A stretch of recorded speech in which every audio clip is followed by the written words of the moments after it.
Ingonyama ikhuluma nabantu nje kuyaqhubeka ukuqhekezwa kwezitolo kanye nokuzidapela empahleni esifundazweni iKwaZulu-Natal. Ingonyama ithe iningi lalabo ababandakanyeka kulesi gameko amaZulu yathi izenzo zabo ziyichilo ezweni.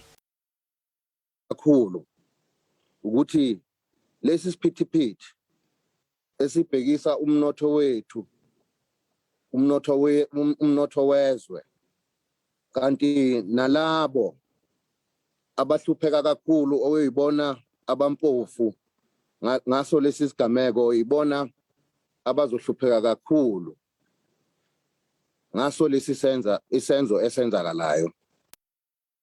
Kwezeka ngomthelela wodlame kanye nokucekelwa phansi kwempahla ozodaleka emkhakheni wezomnotho kanye nasemkhakheni wezempilo kulelizwe. Ingonyama iphinde yakhuluma nangokwehlukana ngokubuhlanga.